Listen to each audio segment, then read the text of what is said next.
መሬት የምንኖርበት ምድር ዋነኛው ክፍል ሲሆን ለኑሮና ለብዝሃ ህይወት አስፈላጊ የሆኑ የተፈጥሮ ሀብቶችን በመሰረታዊነት አካቶ የያዘ ነው። በመሆኑም ይህንን የተፈጥሮ ሀብት ላይ በመንከተላቸው ያጠቃቀም ችግር የተነሳ ሊደርሱ በሚችሉ ጉዳቶችና ስጋቶች ላይ ከወዲሁ ማሰብን የሚጠይቅ ነው። ለዚህም ነው አንዳንድ መንግስታዊና መንግስታዊ ያልሆኑ ድርጅቶችና ሌሎች አካላት በቅንጅት የሚሰሩት። ከነዚህም አንዱ የመሬት አጠቃቀማችንን በእቅድ የተመራ ማድረግ ነው። በዚህ በኩል የመሬት አጠቃቀም አማራጮች ናቸው ከሚባሉት ከአካላዊ ከማህበራዊና ኢኮኖሚያዊ መስፈርቶች አንጻር ገምግሞ የተሻለውን አጠቃቀም ማስቀጠል ተገቢ ነው። ከዚህ አኳያ ኢሲኤፍኤፍ እና ሲኤስኤምኤፍኤል እየተባለ የሚጠራው መንግስታዊ ካልሆኑ ፕሮጀክቶች በተገኘ ድጋፍ በቦንጋ ከተማ ከ6 ወረዳዎችና ከ3 ዞኖች የተውጣጡ የዘርፉ ባለሙያዎችና ባለድርሻ አካላት ምክክር አድርጎ ነበር። ይህንን አስመልክቶ አንድ መሰናዶ ይዘናል። ከኛ ጋር እንድትሆኑ ግብዣችን ነው።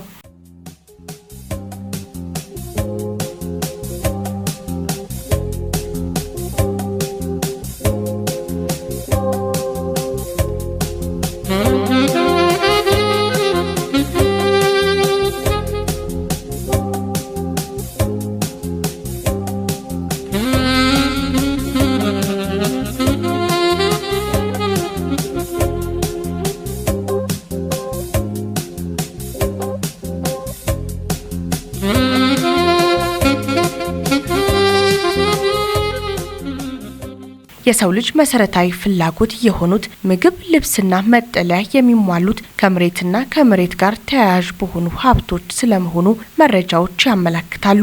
በመሆኑም ይህንኑ ሀብት በአግባቡ የተንከባከቡ የመጠቀምና ለቀጣይ ትውልድ የማስተላለፉ ጉዳይ ለነገ የሚባል አይደለም። ለዚህም ነው መንግስታዊ ያልሆኑና ሌሎችም አካላት በጉዳዩ የሚመክሩት። የመሬት አጠቃቀም እቅድ አዘገጃጀት ሂደት መሰረታዊ የሆኑ የመሬት አካላዊ ኢኮኖሚያዊና ማህበራዊ መረጃን ለመሰብሰብ ለመተንተንና ለተጠቃሚ ተደራሽ ለማድረግ ጠቀሜታው የጎላ ነው። በቦንጋ ከተማ የተደረገው ስልጠና ትኩረት ያደረገውም በእነዚህና በሌሎች ርዕሰ ጉዳዮች ነበር። በመሬት አጠቃቀምና በእቅድ አዘገጃጀት ላይ የተሰጠው ይህ ስልጠና ዘርፈ ብዙ ጥቅሞች ያሉት ነው። ያነጋገርናቸውም ሆነ የመድረኩ ተሳታፊዎች የሚሉት ይህንኑ ነው። በዚህ ፕሮጀክት ውስጥ 3 ዋና ፈጻሚ መስሪያ ቤቶች አሉ። ያው ከመጀመሪያ ጀምሮ ይሄን ስታዩ ነበረ። 3ቱም የየራሳቸው ድርሻ አላቸው። 3ቱ አንድ ናቸው፣ 3ም ናቸው። አንድ የሚያደርገን አንድ ፕሮጀክት ነው የምንፈጽመው፣ አንድ ማህበረሰብ ላይ ነው የምንሰራው። 3 የሚያደርገን ደግሞ 3ቱ የራሳቸውን የተቻሉ ድርጅቶች ናቸው። ብዙ የየራሳቸው ፖሊሲዎች፣ ስትራቴጂዎች ምናምኖች አሏቸው። ወደዚህ ስመጣ ግን ወደ ደቡብ ምዕራብ 6ቱ ዞኖች ላይ አሁን የተጀመረው ፕሮጀክት ለጊዜው ፓይሌት ፕሮጀክት ነው። 2 ወረዳ 2 ቀበሌ አንድ ዞን ውስጥ 2 ወረዳ፣ አንድ ወረዳ ውስጥ 2 ቀበሌ፣ አንድ ቀበሌ ውስጥ ባለፈው አመት 3 ቡድን ብለን የጀመርነው። በዚህ አመት ነው ትንሽ ቀበሌ እንኳን ማስፋፋት የጀመርነውና በተጀመረው እውነት ለመናገር እኔ አሁን 3-4 ፕሮጀክቶች ላይ ሰርቻለሁ። በአጠረ ጊዜ ውስጥ ሰርቶ ውጤት ያሳየ ፕሮጀክት ይሄ ፕሮጀክት ነው። ስለዚህ ስራውን ለማስፈጸም ብዙ ችግር አይኖርም። በመግባባት ደረጃ ላይ ችግር አይፈጥርም ብዬ አስባለሁ። አሁን ምናልባት ከኛ የሚፈለግ ድጋፎች ይኖራሉ ብዬ አስባለሁ። አሁን የቀበሌ ስፋት እንደው በቃ የሚሰበሰቡ መረጃዎች የሚቀናጁ ነገሮች ሁሉ እኛ ተቀናይተን ከእናንተ ጋር እየተነጋገርን የምናስፈጽመው ስለሆነ በየትኛውም ሁኔታ አብረን እናስኬደዋለን ብዬ አስባለሁ። ዞኖቹም ወረዳዎች ይህን ታሳቢ ማድረግ አለባቸው እና የአጠቃላይ የመሬት አጠቃቀሙን ስራ ያው አስፈተን እንሰራለን። መሬት አጠቃቀም ያው ትንሽ ሀሳቡም እንትኑም ተለቅ ያለ ነው። ስራውም አስፈተን እንሰራለን ብዬ ተስፋ አደርጋለሁ። በጀት ላይ ግን ያው ከፕሮጀክቱ ጋር የተስማማነው ነው ምላሽ ሰጡት። እነሱ በራሳቸው ፋይናንስ ስለሚያስኬዱ በዛ ፋይናንስ ዞኖች የዛ ፋይናንስ አካል ሆነው ታች ወርደው እንዲደግፉ በራሳቸው ፋይናንስ ቲኦቲ ተዘጋጅቶ የቲኦቲው የሚሳተፈው ከዞን የሚሳተፈው አካል ተግባሩን በዛ ልክ ወርዶ እንዲደግፍ ነው። ያው ተመሳሳይ ምላሽ ስለሆነ ማለት ነው።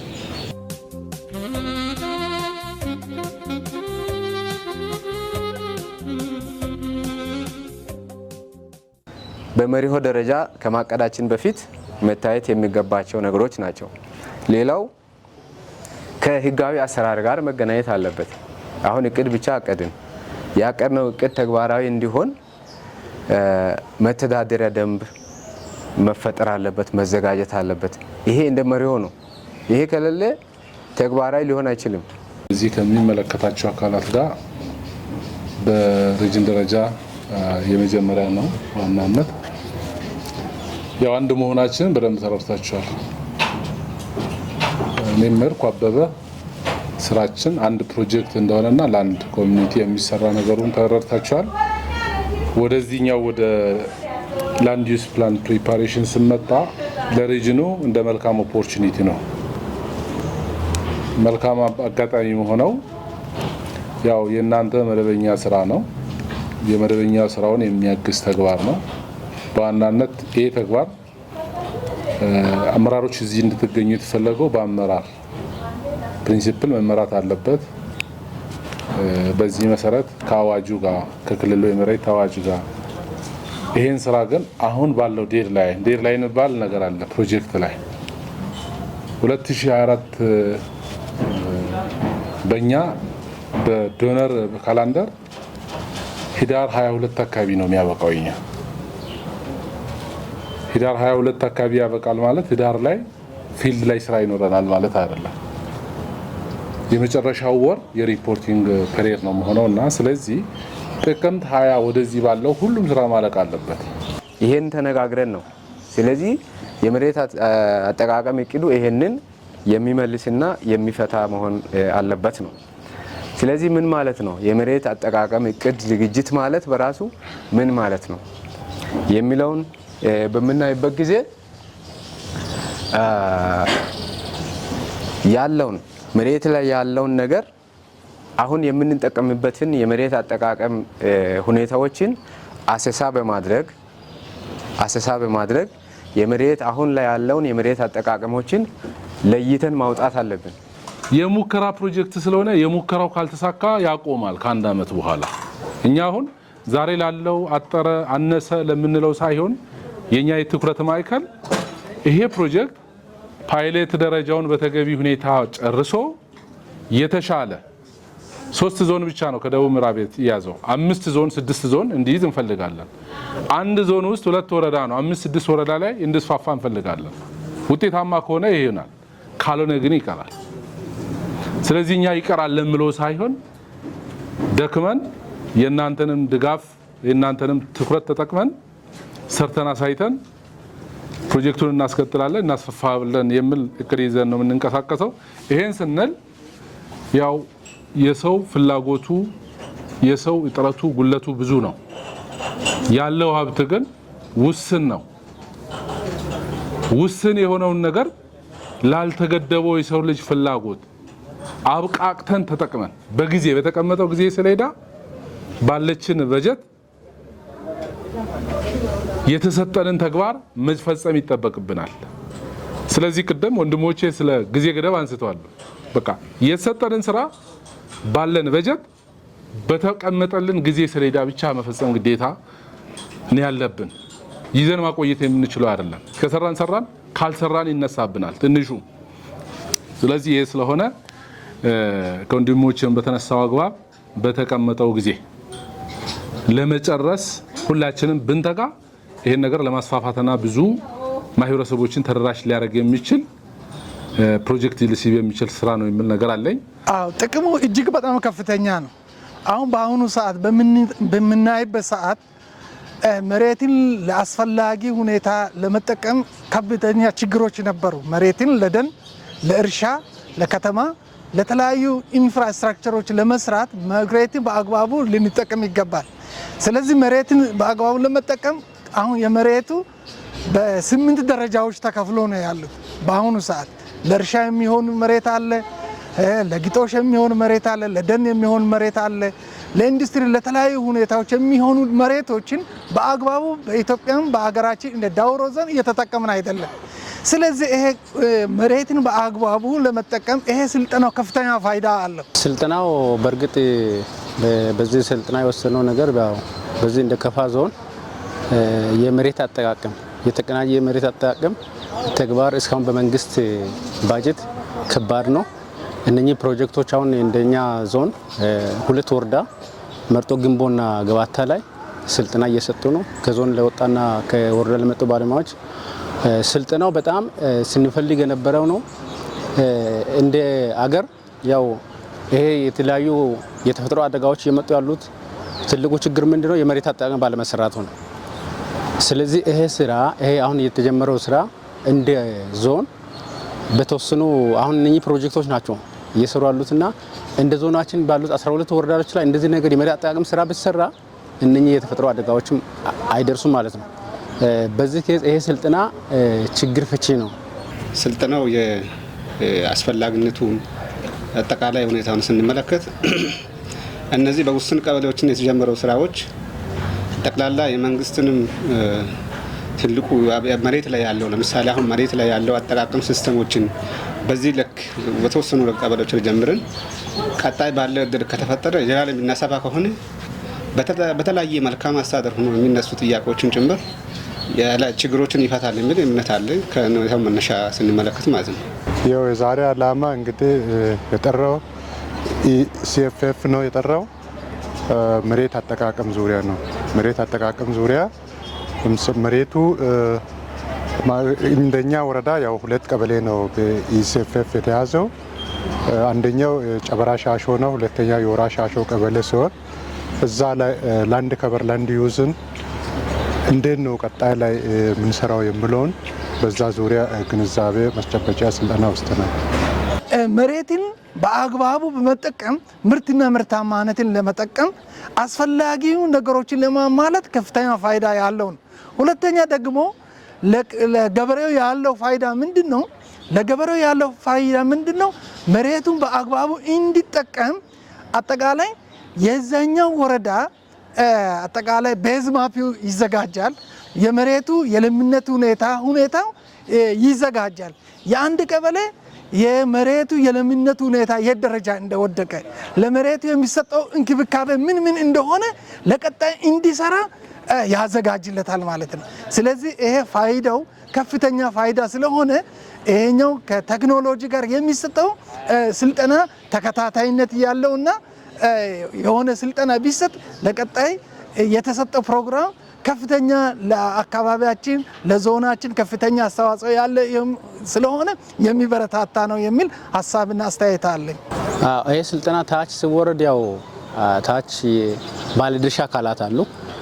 ከነሱ ጋር ይሄ እዚህ የወሰነው ስልጠና ታች ከወረዳ ጀምሮ እስከ ቀበሌ ድረስ ይወርዳል። እንግዲህ ይሄ ማለት የተቀናጀ የመሬት አጠቃቀም እቅድ ዝግጅት ነው የሚለው። ስለዚህ በአንድና በሁለት ሰው የሚሰራ አይደለም። ስለዚህ ይሄ ስራ ታች ሲወርድ ጥቅሙ ብዙ ነው። አንደኛ አሁን ይሄ ስራ ሲሰራ ኦልሞስት በጂአይኤስ ሶፍትዌር እየተደገፈ ነው። ስለዚህ ያንዳንዱ አሁን ለምሳሌ ግንቦ ላይ 2 ቀበሌ የታቀደው በፕሮጀክት የታቀደው 2 ቀበሌ ነው። 2 ቀበሌዎች ውስጥ እዛ ያለው ህብረተሰብ ስለዚህ ስራው ግንዛቤ ይሰጠዋል። ግንዛቤ ከተሰጠ በኋላ ከባለሙያ ጋር ሆኖ ከቀበሌ ህዝብ የተመረጡ ሰዎች አብሮ ያንዳንዳቸውን ቦታ በማሳየት ይሄ ስራ እንዲሰራ አስተዋጽኦ ያደርጋሉ። መጨረሻ ላይ ይሄ መረጃዎች የሶሾ ኢኮኖሚና ባዮፊዚካል የሚሉ መረጃዎች አሉ። እነኚህ ተለቅሞ በእነሱ ሰዎች አማካኝነት ከባለሙያ ድጋፍ ነው የሚሰበሰበውና ተሰብስቦ ከመጣ በኋላ በቢሮ በኩል በሰለጠኑት ባለሙያዎች በጂአይኤስ ሶፍትዌር እቅዱ ከተዘጋጀ በኋላ ለያንዳንዱ ማሳ ለምሳሌ የወልደ ገብርኤል ማሳ ምን አይነት የመሬት ደረጃ እንዳለው ይታወቃል። ስለዚህ ይሄ ከታወቀ በኋላ ይሄ አርሶ አደር ያ መሬት ላይ ማድረግ ያለበትን እንክብካቤ ሁሉ እንዲያደርግ መንገድ የሚከፍት ነው ማለት ነው። ከዚህ በተረፈ ይሄ መልካም አጋጣሚ ነው ለደቡብ ምዕራብ ክልል። ሶስቱም ድርጅቶች ለሪጅኑ አዲስ ናቸው። ሶስቱም ግን ትላልቅ ድርጅቶች ቅድም አበበ ሲናገር 12 ፕሮጀክት ኢሲኤፍኤፍ በግሉ ይሰራል። አይዲ በ6 ሪጅን ውስጥ ነው የሚሰራው ይሄን ክልል ጨምሮ። ዲጂአይም እንደዚያው ከተለያዩ ድርጅቶች ጋር በመሆን ብዙ ነገር ይሰራል። ይሄ አሁን የያዝነውን ነገር ውጤታማ ስናረግ ነው በግልም በቡድንም እነዚህ ድርጅቶች ወደዚህ ሪጅን ላይ ሰፊ የሆነ ፕሮጀክት ይዞ ሊመጡ የሚችሉት እንጂ የመጣው ላይ ሬዚስታንስ ሳይሆን ከመጣው ነገር ይልቅ ለመጣ ያለውን ነገር አይተን ነው ይሄን ነገር ሰፖርት ማድረግ ያለብን የሚል ነገር አለኝ። ምናልባት ከዞን አካባቢ ያለውን መዋቅር አስመልክተው ይሄ ሐሳብ በተደጋጋሚ ይነሳል። መነሳቱ ተገቢ ነው። ያው የፕሮጀክት ባህሪ ታውቃላችሁ። ብዙውን ጊዜ በዞን ደረጃ የሚፈረሙ ፕሮጀክት ሲሆኑ ዋናው ፕሪንሲፓል ስቴክሆልደር ዞን ይሆንና እያንዳንዱን ያለ ሱቅና መግባት አይቻልም። ክልል ሲሆን ክልል ይሆንና ዞን ብዙውን ጊዜ ይዘለላል የክልል ፕሮጀክቶች ላይ ሲሆኑ። ነገር ግን የዞኑ እዚህ ፕሮጀክት ውስጥ አክቲቭሊ መሳተፍ ለፕሮጀክቱ ቀጣይነት ለፕሮጀክቱ ውጤታማነት ምንም ጥያቄ የሌለው ስለሆነ እንዳት እናረጋለን የሚለው ነገር እኛ ፋርዘር ተነጋግረን አንድ ፎካል ፐርሰን አሳይን ቢደረግ አሁን አይቸግርም። በፊት በነበረው ግን ይቸግራል። በፊት ግብርና ውስጥ ለምሳሌ አሁን ህብረት ስራ አካባቢ ጥበቃ አንድ ላይ መጥቷል። በፊት 3 ስለነበረ 3ቱም ጋር አሳይን ካረግን ሐሳብ ለመሰብሰብም ጊዜ ለመቆጠብም ሰዎችን በተገቢ ሁኔታ ሚናቸውን ለመጠቀምም ስለማይመች አሁን ግን ወደ አንድ አካባቢ ሰብሰብ ብሎ የሚኖሩ ስለሆነ አንድ ሰው አሳይን ቢደረግ ምናልባት ይሄን 3ቱ ድርጅቶች መነጋገርና ኮንፈርሜሽን ይፈልጋል። እኛ የተነሳውን ሐሳብ አስፈላጊነቱንና ጠቃሚነቱን ለሚመለከታቸው ለበላይ ኃላፊዎቻችን እናስተላልፋለን። አንድ ሰው አሳይን ቢደረግ ግን ለእናንተም አፕዴት ይሰጣል፣ ለኛም ሳፖርት ያደርገናል። ስለዚህ ይሄን ጥያቄውን በተገቢነቱ ተቀብለናል የሚል ነገር ነው በኔ በኩል ያለኝ። እዚህ የትሬኒንጉ ዋናው ፋይዳ የመሬት አጠቃቀም ዙሪያ ላይ ስለሆነ የሚሰጠው ቴክኒካል የሆነ ትሬኒንግ ለኤክስፐርቶች የሚሰጥ ስለሆነ ጠቀሜታው እንግዲህ በዚህ ቀደም በዚህ ክልልም ሆነ እንደ ሀገራችን የመሬት አጠቃቀም ዝግጅት የለም፣ ይቅድ የለም።